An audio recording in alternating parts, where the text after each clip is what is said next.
Radhe guys, स्वागत है आपका मेरा यूट्यूब चैनल श्री जी। ये इस चैप्टर की वीडियो का पार्ट 4 है। अगर आपने पार्ट 1, 2, 3 नहीं देखे हैं तो आप मेरी प्लेलिस्ट पे जाके देख सकते हैं। मेरे चैनल को लाइक करें, सब्सक्राइब करें, कमेंट करें और मुझे बहुत सारा मोटिवेशन दे कि मैं और वीडियोस आपके लिए लेकर आ सकूं। तो आज का जो हमारा टॉपिक है वो है 11th क्लास का। अभी तक हमने पढ़ा था मार्फोलॉजी में हमने रूट सिस्टम पढ़ाया था, मॉर्फोलॉजी के बारे में मैंने बताया था और रूट सिस्टम का बताया था। उसके बाद मैंने आप सबको स्टेम भी पूरी करा दी थी, स्टेम के टाइप बता दिए थे और मैंने ये भी कहा था कि अपने नोट्स में फ्लो चार्ट बना के याद करने की कोशिश करिए। फ्लो चार्ट बहुत हेल्पफुल होता है हर मैनर में, आपके लिए वो बहुत यूज़फुल रहेगा। उसके बाद आज जो मैं टॉपिक शुरू कर रही हूँ उसका नाम है द लीफ। अब तक हमने पढ़ा कि स्टेम में क्या क्या होता है, कि लीव्स होती है, ब्रांचेस होती हैं। हमने स्टेम को मॉडिफाई कर दिया, ठीक है। ब्रांच होती हैं, लीव्स होती हैं, फ्लावर्स होते हैं, फ्रूट्स होते हैं। तो आज का जो हमारा टॉपिक है वो है लीफ, ठीक है। एक बहुत अच्छा और इंटरेस्टिंग टॉपिक आया है लीफ। वैसे रूट भी और स्टेम भी बहुत इंटरेस्टिंग है, ऐसा नहीं है, लेकिन ये भी इंटरेस्टिंग टॉपिक है और मैं उम्मीद करती हूँ कि आप लोगों को पसंद आए, ठीक है। तो लीफ क्या है? लेटरली जनरली फैटेंड, कोई भी लीफ हो, कोई भी किसी भी तरीके की लीफ हो, ठीक है, क्या होती है? जनरली फ्लैटेंड होती है और लेटरल होती है, ठीक है। Structure born on the stem, ठीक है। तो अगर कोई पूछे कि लीफ क्या होती है तो एक कॉमन डेफिनेशन जो निकल के आती है वो ये है: the leaf is a lateral and generally flattened structure born on the stem. It develop at the node. कहाँ होती है? नोड पे होती है। ये स्टेम में भी बात हुई थी कि नोड कौन सा रीजन है जहाँ पे लीव्स बॉर्न होनी है।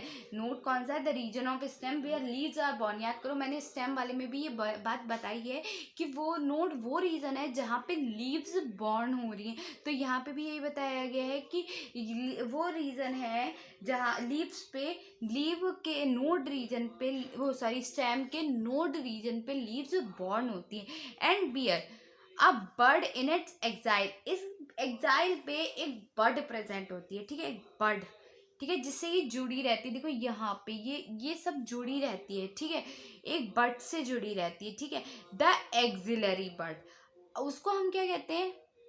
एक्सिल पे प्रेजेंट है, इसीलिए उसे का नाम रख दिया एक्सिलरी बर्ड, ठीक है।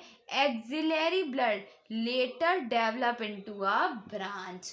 एक्सेल पे प्रेजेंट होती है एक बर्ड, लेकिन क्या होता है, कुछ टाइम बाद वो भी एक ब्रांच बन जाती है, ठीक है। उसके बाद leaves originated from the shoot apical meristematic. अब ये पॉइंट इंपॉर्टेंट है कि लीव कहाँ से ओरिजिनेट हो रही है। अभी तक तो हो गया कि नोड वो पार्ट था जहाँ पे लीव बॉर्न हो रही थी, लेकिन leave main actually born originate कहाँ से होती, कहाँ से निकल आती है? तो वो कहाँ है? शूट एपिकल मेरिस्टेम से, ठीक है। And are arranged in acropetal order. अपने अपने जो जिस प्लांट का ऑर्डर होगा, जो जिस प्लांट का ऑर्डर, देखो अभी ये आएगा, ठीक है, इसमें आएगा कि ये किस तरीके से अरेंज होंगी, ठीक है, वो मैं भी बताऊंगी, ठीक है। पहली बात ये, जिस तरीके से अरेंज होती है ना उसको फिलोटेक्सी कहते हैं, ठीक है। तो ये भी हम आगे पढ़ेंगे, ये भी इंपॉर्टेंट नहीं है, लेकिन लीव्स के बारे में हम जो पढ़ रहे हैं वो ये मेन है कि leaves originate from the shoot apical meristematic and are arranged in acropetal order. Acropetal order में अरेंज होती हैं। They are most important vegetative organ of photosynthesis. अब अगर लीव्स का फंक्शन आए तो नॉर्मल फंक्शन होता है कि ये फोटोसिंथेसिस करती है, इतना। ये दे आर मोस्ट इम्पॉर्टेंट मत लिखना है, ये लिख देना they perform the function of photosynthesis, ठीक है। उसके बाद a typical leaf consist of 3 main parts. Typical leaf, अच्छा, लीव्स दो तरीके की डिवाइड कर दी गई हैं, एक है टिपिकल और एक है एटिपिकल, ठीक है। क्या? एक है टिपिकल और एक है एटिपिकल। तो जो टिपिकल लीफ है ना वो क्या है, देखते हैं। A typical leaf consist of 3 main part. कोई भी typical leaf, sorry typical leaf, atypical कहीं गिवन नहीं है क्या?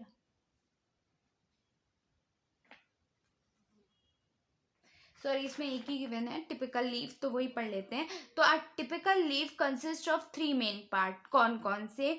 देखो, अगर ये पूछा जाए typical leaf consist of how many part, 3 main part. कौन कौन से? Leaf base, petiole and lamina. ठीक है, अब लीफ बेस क्या होता है, पेटियोल क्या होता है, लेमिना क्या होता है, तो देखते हैं। The leaf base is attached to the stem. जो रीजन स्टेम से अटैच्ड है ये कहलाता है leaf base. The leaf is attached to stem by leaf base. Leaf base से लीफ अटैच्ड है and may become two lateral small leaf like structure called stipule। अब stipule क्या है? पहले हो गया लीफ बेस। 3 पार्ट पढ़े हमने कि लीफ बेस क्या है। लीफ बेस वो स्ट्रक्चर है जहाँ पे लीफ क्या होती है, अटैच होती है स्टेम से। ठीक है, अब जो एंड और may bear 2 lateral small leaf like structure. जो स्मॉल लीफ लाइक स्ट्रक्चर हो गए, ये देखो ये आ रही हल्के छोटे छोटे से स्ट्रिप लाइक स्ट्रक्चर है, ये कहलाएगा stipule. The leaf like structure present on the leaf base is known as stipule. ठीक है, उसके बाद in monocotyledon the leaf bed expand into a sheath covering the stem. अगर हम मोनोकोटिलिडन प्लांट्स की बात करें तो the leaf base expands into a sheath covering the stem. Stem को कवर कर रहे हैं और द स्टेम पार्शियली और होली, या तो कंप्लीटली कवर कर लेंगे, होली का मतलब, और पार्शियली मतलब आधा। ठीक है, तो इन मोनोकोटिलिडन प्लांट्स में लीफ बेस कैसा होता है? अगर ये क्वेश्चन आए कि मोनोकोटिलिडन प्लांट्स में लीफ बेस कैसा होता है, तो एक्सपेंड होता है into a sheath covering the stem partially और होली। अगर हम लेग्यूमिनस प्लांट्स की बात करें तो कैसा होगा? पल्विलस होगा, उसमें लीफ बेस में बिकम स्वेलन, फूला हुआ होगा। इन लेग्यूमिनस प्लांट में कैसा होगा? फूला हुआ होगा। जो स्वेलन है in leguminous plants the leaf base में बिकम स्वेलन, स्वेलन फूल जाता है, जिसकी वजह से हम उसे पल्विनस कहते हैं। द पेटियोल, अब जो उसका दूसरा पार्ट आ गया वो है पेटियोल। एक प्लांट हो गया क्या? Leaf base. ठीक है, उसके बाद हमने बात करी थी लीफ बेस पे स्टिप्यूल प्रेजेंट होता है। उसके बाद बात करी कि इन मोनोकोटिलिडन प्लांट्स पे क्या होता है? कवरिंग होती है किसकी? पार्शली और होली की, लीफ बेस की। लेकिन जो लेग्यूमिनस प्लांट होती है उसमें लीफ बेस कहती होती है स्वेलन होती है, विच में बी पल्विनस। अगर कोई पूछे कि पल्विनस क्या है तो यही लिखना है, in some leguminous plant the leaf base में be swollen which is known as pulvinus. ठीक है, उसके बाद बात करते हैं अब हम थर्ड की। अब हम बात कर रहे हैं सेकेंड पार्ट की, जिसका नाम है पेटियोल। पेटियोल क्या है? Petiole hold the blade of light नहीं, लीफ होना चाहिए ना, ब्लेड ऑफ लीफ। ये ब्लेड, ये जो डंडी जिस पे लीफ रहती है वो। ठीक है, long thin flexible petiole allow leaf blade to flutter and bend. मतलब ये टूट गया तो लीफ झड़ जाएगी, तो क्या करता है? Allow leaf Flutter and bend, खड़े रहने के लिए। फ्लटर का मतलब खड़े रहने के लिए। ठीक है, क्या करता है? There by cooling the leaf, cool करता है लीफ को, and bringing fresh air to leaf surface. और लीफ सरफेस पे गर्म, मतलब लीफ सरफेस को फ्रेश एयर आने देता है, इसकी वजह से गंदगी नहीं जाती है। ठीक है, अब बात करें, हमने 3 पार्ट की बात करी थी। पहला पार्ट क्या था? Leaf base, petiole. अब था लेमिना। लेमिना को हम एक और नाम दे सकते हैं जो होता है लीफ ब्लेड। ठीक है, leaf blade is a green expanded part of leaf which with veins and veinlets। Veins ना, इस पे जो ये ऐसे करके वेन्स आ रही है ना, ऐसे करके धारियां जो पड़ी होती हैं लीव्स पे, वो होती हैं लीफ वेन्स ऑफ वेनलेट्स। और वेन से ही क्या निकल रही है? वेनलेट्स निकल रही है। ठीक है, उसके बाद अगर हम बात करें, there is a usually main prominent, एक होती नहीं है मेन प्रोमिनेंट, ऐसे करके यहाँ पे आती है, एक मेन प्रोमिनेंट वेन होती है। ठीक है, and prominent vein which is known as midrib. इसको हम क्या कहते हैं? मिड रिप कहते हैं। ठीक है, इसको हम मिड रिप कहते हैं। तो ये क्या करती है, वेन प्रोवाइड, अगर हम वर्क आ जाए वेन का तो क्या लिखेंगे, vein provide rigidity to the leaf blade and act as channel of transportation of water and mineral. क्या करेगी, वेन का क्या काम है, वेन का काम है कि ये रिजिडिटी प्रोवाइड करती है, यानी कि मूवेबल कर बनाती है, मतलब उसको हार्ड नहीं होने देती, मोड़ सकते हैं ना हम लीफ को, तो वो जो रिजिडिटी आ रही है वो किसकी वजह से आ रही है, वेन्स की वजह से आ रही है to the leaf blades and act as channels of, और क्या यही जो वेन्स हैं या वेनलेट्स हैं ये एक्ट इन्हीं के थ्रू क्या जाता है, जैसे हमारे अंदर खून वेन और आर्टरी से जाता है, ऐसे ही इनके भी अंदर जो पानी का ट्रांसपोर्ट और मिनरल का ट्रांसपोर्ट या फूड का ट्रांसपोर्ट हो रहा है वो भी इनमें भी वेन्स के थ्रू हो रहा है, ठीक है।